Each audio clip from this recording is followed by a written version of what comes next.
आज हम लोग पढ़ने वाले हैं टेंशन के बारे में। टेंशन बहुत टेंशन देता है कि अगर ये पॉइंट ध्यान में नहीं है तो कुछ ना कुछ तो गलत करके चले ही जाओगे। क्वेश्चन आएगा हो सकता है तुमसे सॉल्व भी हो जाए।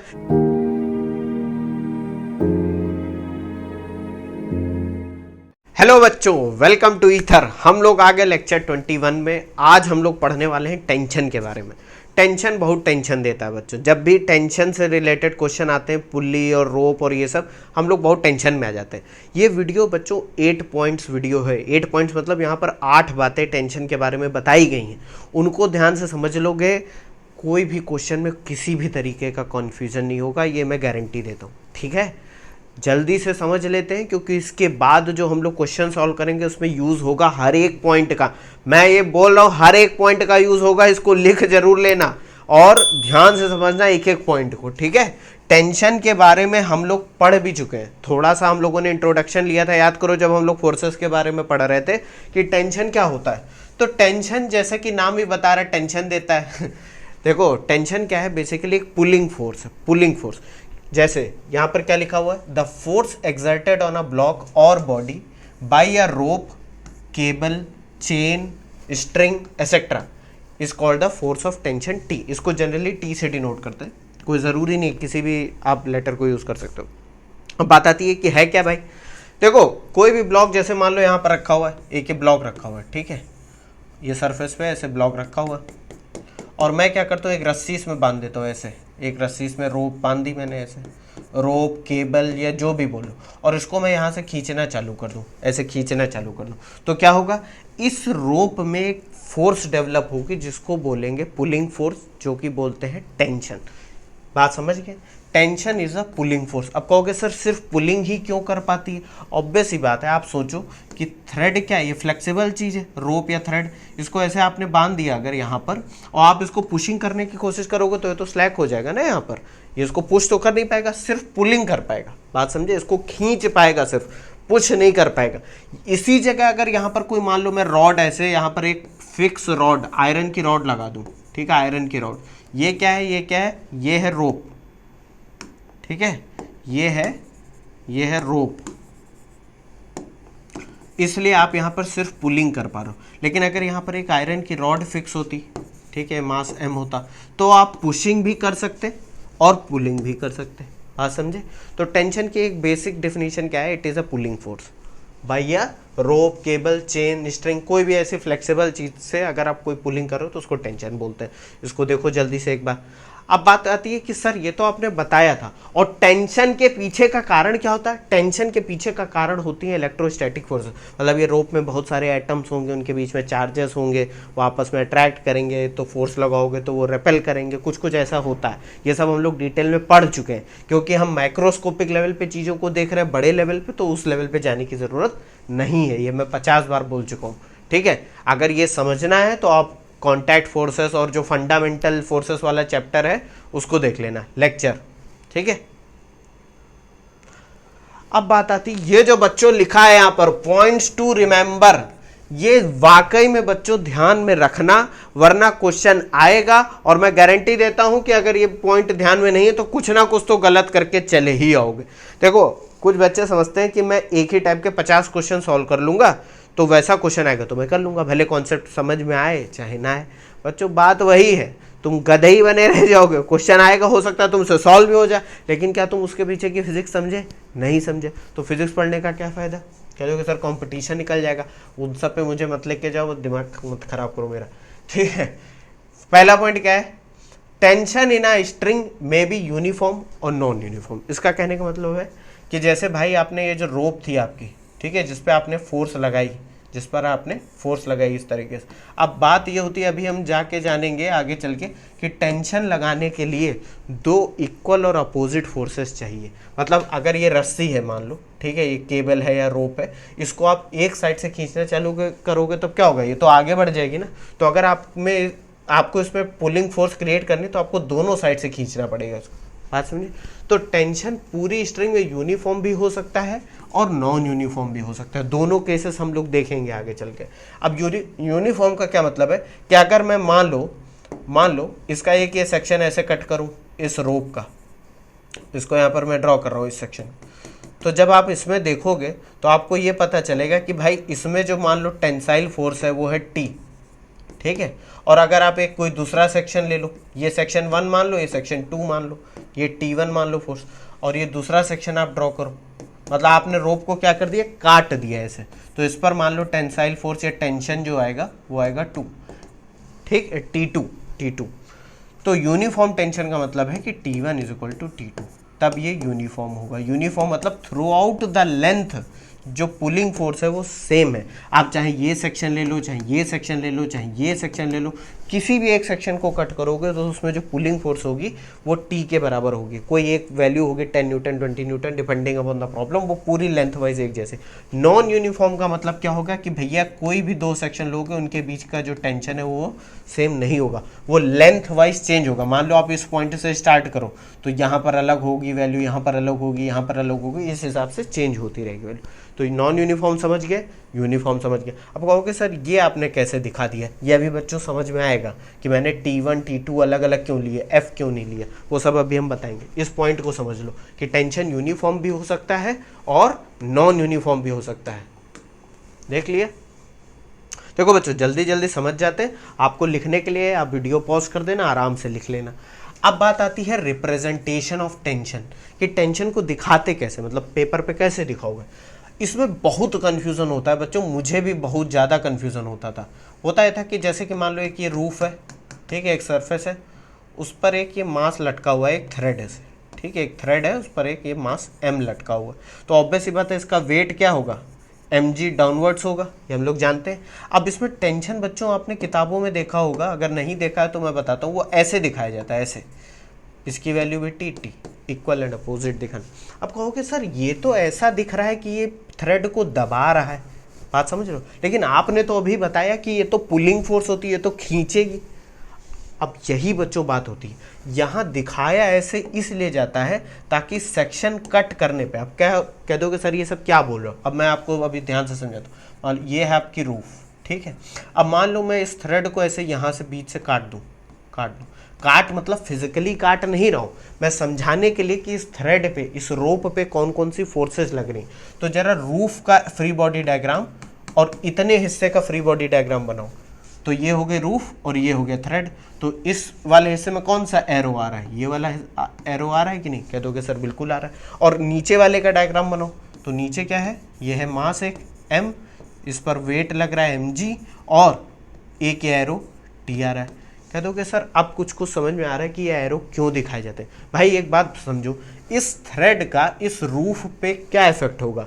भाई ये मास इस रूफ को नीचे खींचना चाहेगा with the help of thread. तो देखो टेंशन यही तो दिखा रहा है कि ये रूफ को नीचे खींच रहा है। तो यहाँ पर ये क्या है, टेंशन क्या दिखा रहा है, फोर्स ऑन रूफ, ठीक है, जो कि इसको पुल कर रहा है। देखो पुलिंग आ रही है कि नहीं आ रही। और ये थ्रेड जब मास में कनेक्टेड है तो ये क्या दिखा रहा है कि भैया इसका वेट तो नीचे की तरफ है, लेकिन ये थ्रेड इसको ऊपर की तरफ पुल कर रहा है, इसीलिए वहीं का वहीं रह रहा है। मान लो इसको काट दे तब तो ये नीचे गिर जाएगा ना। तो देखो इस मास पे टेंशन कहाँ जा रहा है, ऊपर की तरफ जा रहा है कि नहीं। तो ये क्या हो जाएगी, फोर्स ऑन M। बात समझे कि नहीं। तो देखो दोनों ही केसेस में हमको सही सही फिजिकल चीजें दिखाई दे रही हैं, दोनों केसेस में हमको पुलिंग दिखाई दे रही है, इसलिए बच्चों एरो ऐसा दिखाते हैं। बात समझ गए कि नहीं। अगर आप मान लो एरो ऐसा दिखाते हैं, जैसा हमारे दिमाग में चलता है कि टेंशन का मतलब पुलिंग, ऐसे दिखा दो, तो क्या होगा, जब इसको कट करके आप डायग्राम बनाओगे तो एरो ऊपर का मतलब क्या होगा कि भाई ये टेंशन ये ऊपर की तरफ जा रहा है, रूफ को दबा रहा है, लेकिन ऐसा तो नहीं हो रहा, ये तो रूफ को नीचे की तरफ खींच रहा है। तो ये वाला हमारा जो रिप्रेजेंटेशन है करेक्ट है, ये गलत रिप्रेजेंटेशन है। बात समझ गए, इसको देख लो एक बार। इंटरेस्टिंग था कि नहीं। ये बच्चों ध्यान में रखना, बहुत बच्चे कंफ्यूज होते हैं कि जब भी वायर या रोप देखते हैं उसमें टेंशन किताबों में ऐसे दिखा देते हैं, कहते हैं ये तो गलत दिखाया गया। ये गलत नहीं, यही सही है, ठीक है। देख लिया। कंफ्यूजन तो होंगे ही यार, पढ़ाई करोगे तो कंफ्यूजन थोड़े बहुत तो होंगे, लेकिन उनको क्लियर भी करना है, ठीक है। कंफ्यूजन को कंफ्यूजन ही नहीं रहने देना। थर्ड पॉइंट क्या कह रहा है, if a string is inextensible, बात को ध्यान से समझना, इनएक्सटेंसिबल का मतलब होता है कि जिसकी लेंथ चेंज नहीं हो रही है। जैसे कि आप एक रबर बैंड ले लो और उससे दो मासेस कनेक्ट करो, उनको इधर उधर खींचो, तो देखो उसकी लेंथ चेंज हो जाती है। ऐसी आपकी स्ट्रिंग नहीं है। आपकी स्ट्रिंग कैसी है? जैसे एक थ्रेड होता है, उस वो इनएक्सटेंसिबल। देखो अब कोई कहेगा कि सर क्या बिल्कुल इनएक्सटेंसिबल होता, मतलब जरा सी भी नहीं बढ़ती है, माइक्रोन लेवल पे भी नहीं। वो होता है बच्चों, लेकिन उसको हम नेग्लेक्ट कर सकते हैं। तो अगर स्ट्रिंग इनएक्सटेंसिबल है, इनएक्सटेंसिबल का मतलब क्या हो गया? मैं फिर यहां पर लिख रहा हूं, इनएक्सटेंसिबल का मतलब लेंथ विल नॉट चेंज। ठीक है, तब क्या होगा? Then the magnitude of acceleration of any number of masses connected through the string is always same. अब कहोगे सर ये सब पॉइंट अभी काम आएंगे, आप बता रहे हो, तो इतने सारे पॉइंट क्यों बता रहे हो? ये सब बच्चों अभी देखना, एक एक पॉइंट समझ में आएगा जब न्यूमेरिकल लगाओगे, तब पता चलेगा ये बताए क्यों गए थे। Magnitude of acceleration any number of masses connected through the string is always same. कहना क्या चाह रहा है बच्चों? मान लो एक सरफेस पे, ठीक है, एक सरफेस पे ऐसे क्वेश्चन आएंगे बच्चों, अभी कनेक्टेड बॉडीज प्रॉब्लम हम लोग पढ़ेंगे तब आएगा। जैसे एक सरफेस पे एक मास m1 है, एक मास m2 है, ठीक है, ये दोनों एक रस्सी से बंधे हुए हैं और इसको मैं यहाँ से खींच रहा हूँ, ठीक है, एक और रस्सी है उससे मैं खींच रहा हूँ, एक रोप से खींच रहा हूँ। तो कहने का मतलब है अगर ये रोप आपकी इनएक्सटेंसिबल है, क्या है? इनएक्सटेंसिबल, तो ये दोनों मासेस का एक्सेलरेशन सेम होगा, ये भी a होगा और ये भी a होगा, मैग्नीट्यूड सेम होगा, मैग्नीट्यूड सेम होगा। कहोगे सर मैग्नीट्यूड क्या क्या मतलब है? अभी बता देता हूँ। मतलब जो वैल्यू होगी, मान लो 5 मीटर पर सेकंड स्क्वायर ये है तो 5 मीटर। और आपको दिमाग में भी ये चीज़ समझ में आनी चाहिए, भैया ये दोनों मासेस एक स्ट्रिंग से बंधे हुए हैं और एक साइड से खींचने लगेंगे तो एक कंबाइंड सिस्टम बन जाएगा। ये क्या बन जाएगा? एक कंबाइंड सिस्टम बन जाएगा कि नहीं? ठीक है, इतना ये कंबाइंड सिस्टम होगा तो वो ए एक्सेलरेशन से आगे बढ़ेगा। अब यहाँ मैग्नीट्यूड पे बच्चों ध्यान देना, कहने का मतलब है, आपने बच्चों पुली देखी? पुली, पुली क्या होती है इसके बारे में हम डिटेल से समझेंगे। आप लोगों ने मूवीज में अगर असली कुआं नहीं दिखा, वेल, तो मूवीज में तो देखा ही होगा। क्या होता है वेल में? क्या होता है कुएं में पानी निकालने के लिए क्या प्रोसेस होता है? एक यहाँ पर कह दोगे सर कूद के निकाला जाता है पानी। देखो यहाँ पर एक पुली लगी होती है, ठीक है, घिरनी टाइप की है, उसको घिरनी बोलते हैं बहुत लोग। तो इसके ऊपर क्या होता है? एक रस्सी ऐसे जाती है और यहाँ पर बाल्टी हमारी बंधी होती है, ठीक है, बकेट बंधी होती है, और इसको नीचे ऐसे ऐसे फेंकते हैं, पानी भर लेते हैं, फिर खींच लेते हैं इसको। ये जो है बच्चों यही पुली है, इसके बारे में डिटेल में भी जानेंगे। अब एक चीज़ बात ध्यान से समझो, पानी ऊपर की तरफ आ रहा है लेकिन रस्सी आप अपनी तरफ खींच रहे हो, तो देखो डायरेक्शन चेंज है कि नहीं? तो अगर मैं यहाँ पर कह दूँ एक ये पुली है, इसके ऊपर से एक रोप गई हुई है, ठीक है, एक रोप गई हुई है, इधर मान लेते हैं ये है 1 kg का मास और ये है 2 kg का मास, और ग्रेविटी तो जी नीचे ही लगेगी, तो ऑब्वियस सी बात है इस रोप में क्या होगा? टेंशन होगा कुछ ना कुछ, ठीक है, ऐसे दिखा देते हैं टेंशन, ठीक। अब ये मोशन कैसा होगा? 2 kg भाई ज़्यादा मास है तो वेट इसका ज़्यादा होगा, तो ये वाले मास को ये ऊपर उठाएगा और ये नीचे जाएगा। तो इस पॉइंट के अकॉर्डिंग अगर ये रोप इनएक्सटेंसिबल है तो इसका एक्सेलरेशन a और इसका भी एक्सेलरेशन a ही होगा। बस क्या है, मैग्नीट्यूड की बात इसलिए करी गई क्योंकि इस वाले एक्सेलरेशन का डायरेक्शन ऊपर की तरफ है, इस वाले एक्सेलरेशन का डायरेक्शन नीचे की तरफ है, लेकिन वैल्यू क्या होगी? सेम होगी। बात समझे? क्योंकि सेम स्ट्रिंग से दो मासेस कनेक्टेड है, ठीक है, इसको देख लो, स्ट्रिंग सेम हो या ना हो, अगर वो इनएक्सटेंसिबल है तो क्या होगा? एक्सेलरेशन सेम होगा। ये पॉइंट बच्चों, ये हर एक पॉइंट बहुत इंपॉर्टेंट है, हर एक पॉइंट बहुत इंपॉर्टेंट। देख लिया इसको? कह दोगे सर ये भी समझ में आ गया। चौथा पॉइंट क्या है? ये बहुत सिंपल पॉइंट है। क्या कह रहा है? If a force is directly applied to a string then the tension will be equal to the applied force irrespective of the motion of the pulling agent, irrespective of whether the box or man moves or not। कह रहे हो sir इतना सब क्या लिख दिया? अरे बहुत सिंपल समझ है। मान लो एक ब्लॉक या ऑब्जेक्ट ऐसे रखा हुआ है सरफेस पे, ठीक है, ऐसे सरफेस पे रखा हुआ है, ठीक, इसका मास m है और इस पर एक ऐसे रस्सी कनेक्टेड है, ठीक है, ये एक थ्रेड है या रोप है, और तुम क्या कर रहे हो? इसको ऐसे पकड़ के खींच रहे हो, ठीक है, इसको अपनी तरफ खींच रहे हो, इस तरीके से पुल कर रहे हो। तो इस पॉइंट के अकॉर्डिंग अगर आप इस पर फोर्स F लगा रहे हो, कितनी फोर्स लगा रहे हो? F फोर्स लगा रहे हो, तो इस रोप में जो टेंशन होगा वो इस फोर्स के बराबर होगा। आप आगे बढ़ें ना बढ़ें, ये मास आगे बढ़े या ना बढ़े, जो टेंशन होगा, तो अगर मैं टेंशन दिखाऊंगा, आपने फोर्स कितनी लगाई F, तो यहाँ पर टेंशन कितना डेवलप होगा, मान लो T, ये T है टेंशन, ठीक है, ये टेंशन कितना है T और T इक्वल एंड अपोजिट, तो इस T की वैल्यू F के बराबर होगी। बात समझे, यही बताना चाह रहा। तो जब भी आपको कोई ऐसा क्वेश्चन दिखे कि भैया एक मास है, ठीक है, और उसमें एक रस्सी बंधी हुई है और इस पॉइंट पर एक फोर्स लग रही है F, तो आपको बार बार टेंशन दिखाने की जरूरत नहीं है। वो अंडरस्टूड सी बात है कि अगर इस रोप में टेंशन T है तो उसकी वैल्यू F के ही बराबर हो, और उसको थोड़ा दिमाग लगाओगे तो समझ भी जाओगे ऐसा क्यों कह रहा। बात समझ गए, यही वो पॉइंट बताने की कोशिश कर रहा है। और इसमें ये डिपेंड नहीं करता है कि ये बंदा आगे बढ़ रहा है कि नहीं बढ़ रहा है, मास आगे बढ़ रहा है कि नहीं बढ़ रहा है, उस रोप में टेंशन जो होगा वो फोर्स, अप्लाइड फोर्स के बराबर ही होगा। इसको देख लो एक।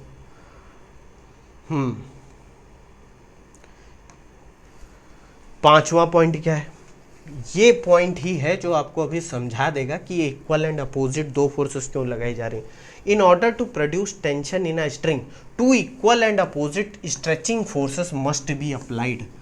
तो अब यहाँ पर कहने का मतलब क्या है कि ये मान लेते हैं एक हमारे पास एक रोप है या स्ट्रिंग है, ठीक है, एक स्ट्रिंग है, ये एक स्ट्रिंग है, इस पर आपने इस डायरेक्शन में एक फोर्स लगाई F, इस डायरेक्शन में एक फोर्स लगाई F, तभी ये खींचेगी, तभी ये खींचेगी। अब ये क्या कह रहा है कि भैया टेंशन जो होगा इसमें दिखाओगे कैसे, टेंशन ऐसे दिखाओगे, इसकी वैल्यू T, ठीक है। दोनों जगह टी दिखाने की जरूरत नहीं, एक जगह T दिखा दो, उसका मतलब ही होता है कि इस जगह भी T ही होगा अगर वो यूनिफॉर्म टेंशन है। बात समझ लेना। अब मैं क्या करूँ, इसका एक सेक्शन ऐसे कट कर दूँ, ऐसे कट कर दूँ, तो ये देखने को मिलेगा कि इस वाले पॉइंट पर, इस वाले पॉइंट पे एक फोर्स F इधर है, एक फोर्स T इधर है, ठीक। अब यहाँ मोशन की बात अभी हम नहीं कर रहे हैं, हम यहाँ सिर्फ फोर्सेस की बात कर रहे हैं। तो न्यूटन सेकंड लॉ के अकॉर्डिंग ये सारी फोर्सेस इक्वल होंगी। बात समझ रहे हो कि नहीं। तो F इज इक्वल टू क्या हो जाएगा, T हो जाएगा कि नहीं।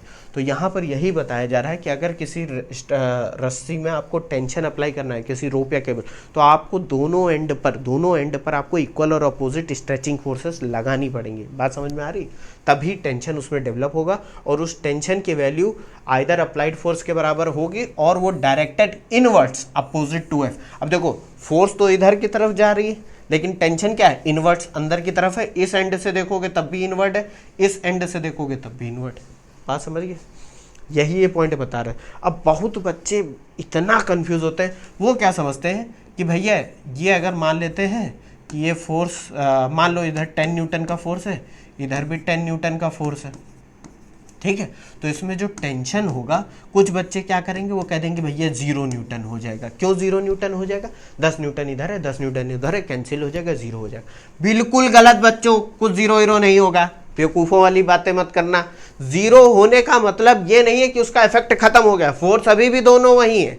तो टेंशन एक इंटरनल फोर्स है। देखो ये जितनी भी गणित हम लोगों ने रिजल्टेंट वाली पढ़ी थी ना, रिजल्टेंट ऑफ फोर्सेस, वो एक्सटर्नल फोर्सेस की बातें करें। ये इंटरनल इफेक्ट प्रोड्यूस हो रहा है ड्यू टू इलेक्ट्रोस्टैटिक फोर्सेस, तो उसकी वैल्यू 0 न्यूटन नहीं होगी। और कुछ बच्चे और ज्ञानी होते हैं, वो कह देंगे 20 न्यूटन होगी, वो भी गलत।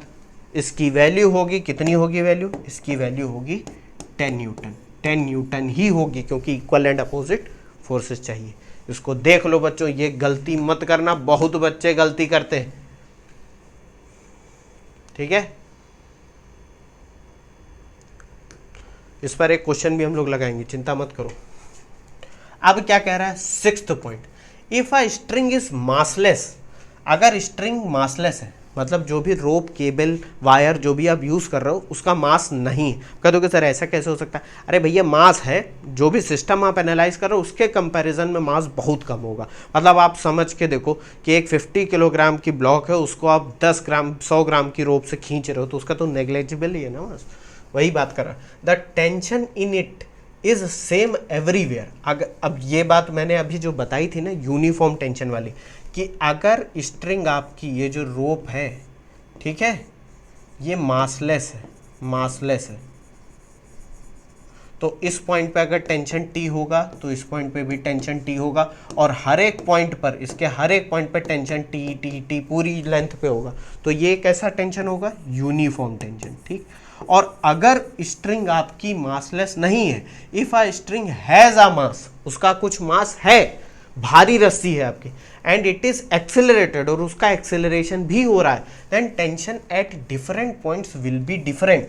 अब जैसे कि यही एक एग्जांपल लेते हैं कि ये ब्लॉक रखी हुई है भाई, ठीक है, और इसका एक्सेलरेशन भी हो रहा है, इसको हम जिस रोप से, मान लो एक रोप है उससे खींच रहे हैं आगे की तरफ, इस पर फोर्स F लगाई जा रही है, तो अब क्या होगा, इस पॉइंट से लेकर, किस पॉइंट से लेकर, जहां पर वो कनेक्टेड है, इस पॉइंट पे कनेक्टेड है, इस पॉइंट से लेकर जिस पॉइंट पे फोर्स लगा रहे हो, टेंशन वेरी करता जाएगा।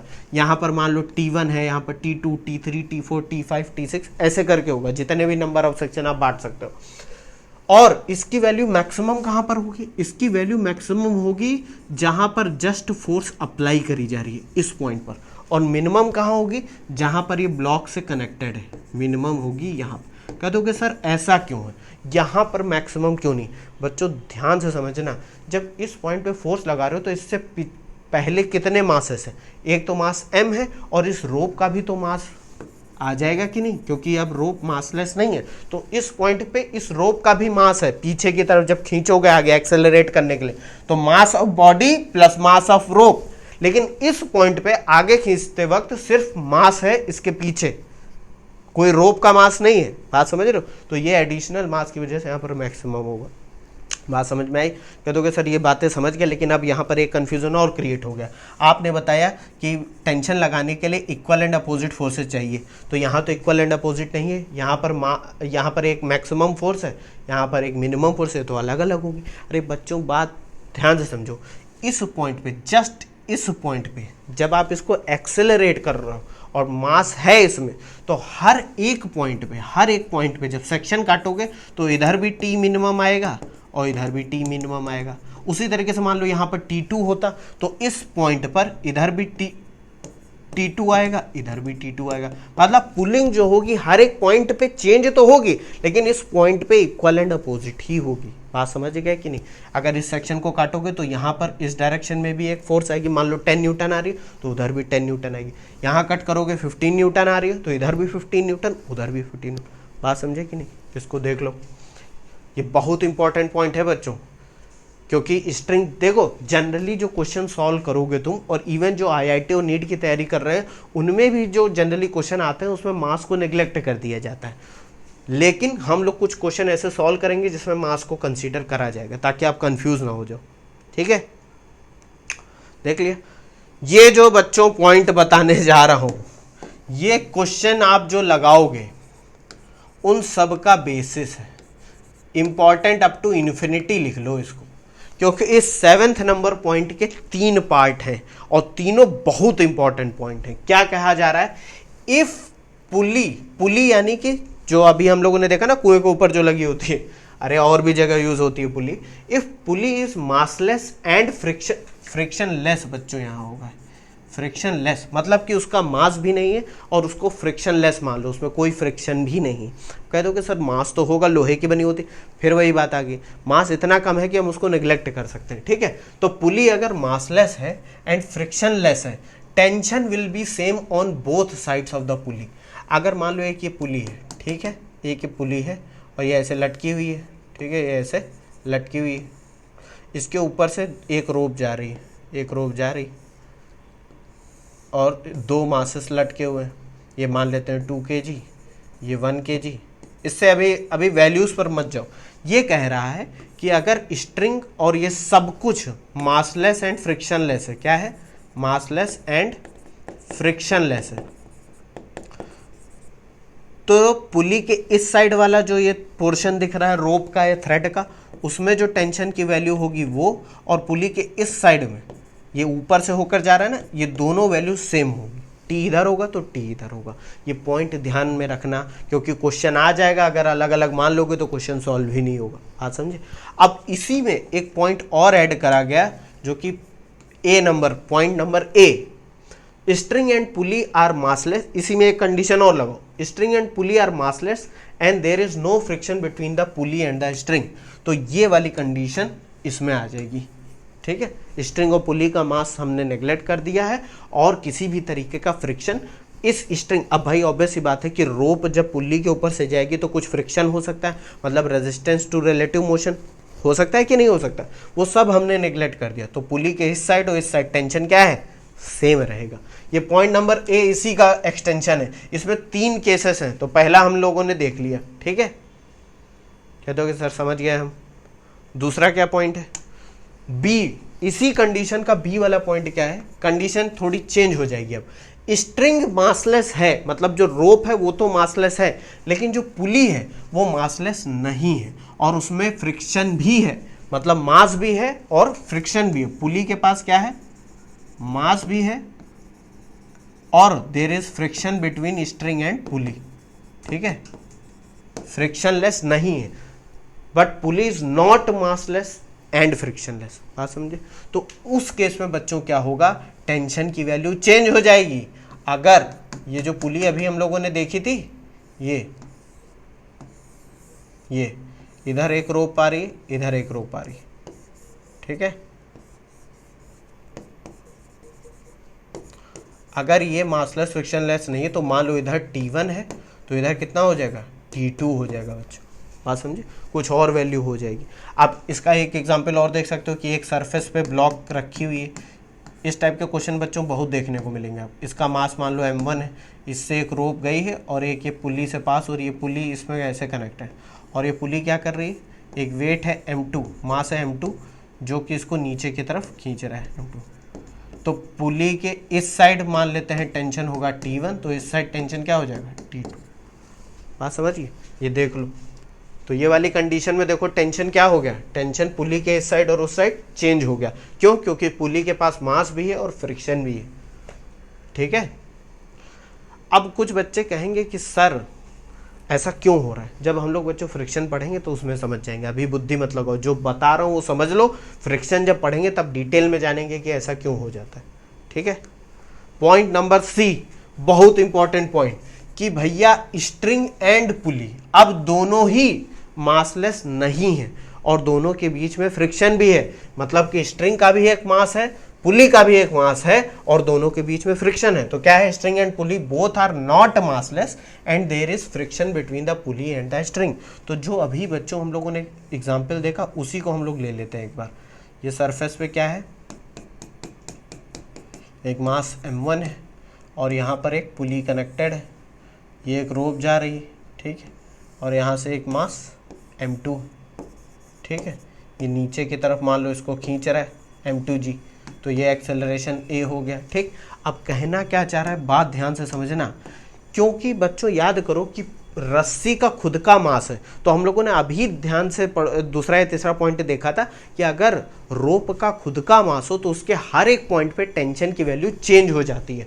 तो यहाँ पर अगर मैं मान लेता हूँ कि टेंशन T1 है तो यहाँ पर टेंशन हो जाएगा, मान लेते हैं T2, हर एक लेंथ वाइज चेंज होगा, यहाँ कुछ और होगा, यहाँ कुछ और होगा, यहाँ कुछ और होगा, वो आप जिस भी सेक्शन में पूछा जाएगा वो आप बताना पड़ेगा आपको, ठीक है, क्वेश्चन सॉल्व करना पड़ेगा। तो मैं मान लेता हूँ इस पॉइंट पे T2 है, इस पॉइंट पे T1 है, और उसी तरह यहाँ पर हो जाएगा बच्चों T3 और यहाँ पर हो जाएगा T4। तो देखो पुली के एक साइड और दूसरे साइड चेंज तो है, इवन पुली के एक साइड में भी टेंशन चेंज है। क्यों? क्योंकि स्ट्रिंग के पास अब मास है, there is mass in the string and pulley. हाँ समझ गए। पहले वाले केस में क्या था कि स्ट्रिंग मासलेस है लेकिन पुली के पास मास और फ्रिक्शन है, तो पुली के इस साइड और उस साइड टेंशन चेंज होता था। लेकिन इस केस में क्या हुआ कि इस साइड और उस साइड टेंशन तो चेंज हुआ ही हुआ, साथ ही साथ रोप में भी टेंशन हर एक पॉइंट पे चेंज हो रहा है। बात समझ गए कि नहीं? वो क्वेश्चन के अकॉर्डिंग आता है कि पॉइंट पी पे बताओ टेंशन कितना है, पॉइंट सी पे बताओ कितना टेंशन है। वो हम लोग जब क्वेश्चन सॉल्व करेंगे तब समझ में आ जाएगा। देखा बच्चों, ये सब पॉइंट बहुत इंपॉर्टेंट है, इनको ध्यान में रखना, बहुत इंपॉर्टेंट है ये सब, ठीक है। एक पॉइंट और बचा हुआ है, पॉइंट नंबर 8, बहुत सिंपल सा पॉइंट है। ब्रेकिंग स्ट्रेंथ क्या होती है? Breaking strength. अब एक बात बताओ, ये जो रस्सी है, रोप है, मान लेते हैं कोई रस्सी है जो 10 kg का मास मतलब उठा सकती है, तो उस पर अगर 12 kg 15 kg लगाओगे तो क्या होगा? टूट जाएगी। बात है कि नहीं? टूट जाएगी कि नहीं? तो मैक्सिमम कितना फोर्स या टेंशन एक रोप बियर कर सकती है, इसी को ब्रेकिंग स्ट्रेंथ बोलते हैं। मतलब टूटने से पहले, जस्ट ब्रेक होने से पहले वो कितना मैक्सिमम लोड ले सकती है, इसी को ब्रेकिंग स्ट्रेंथ कहते हैं। तो क्या लिखा हुआ है definition? The maximum tension which a string can bear without breaking is called breaking strength. It depends upon material and dimensions of the string. अब मान लेते हैं एक स्ट्रिंग मान लेते हैं, जूट की एक स्ट्रिंग है, जूट का आपने देखा ही होगा स्ट्रिंग, रोप है। अब वो इतनी पतली है तो 10 kg उठा सकती है, थोड़ी ज़्यादा मोटी हो गई तो 20 kg उठा सकती है। इस तरीके से तो देखो डायमेंशन पे डिपेंड कर रहा है कि नहीं। और अगर उसका मटेरियल चेंज कर दो कि भाई हम नायलॉन लेंगे तो और ज़्यादा मजबूत हो जाएगा, तो मटेरियल और डायमेंशन पे डिपेंड करता है। एक चीज़ बच्चों ध्यान रखना, टेंशन भी क्या है, टेंशन भी तो फोर्स ही है कि नहीं है, टेंशन भी तो फोर्स है, तो इसकी यूनिट भी न्यूटन होगी और डायमेंशन तो सब पता ही है फोर्स के जैसे होंगे। तो ये बच्चों कुछ कहानी थी टेंशन के बारे में। इतना सब हम लोगों ने इसलिए पढ़ा बच्चों ताकि टेंशन और रोप के बारे में जब बात करी जाए, थ्रेड, रोप, स्ट्रिंग, चेन, जो भी बात करी जाए उसमें आप कंफ्यूज मत हो जाना, क्योंकि फिर क्वेश्चन अगर लगाने जाओगे तो सब गलत हो जाएगा। ठीक है, थैंक यू, मिलता हूँ नेक्स्ट वीडियो में।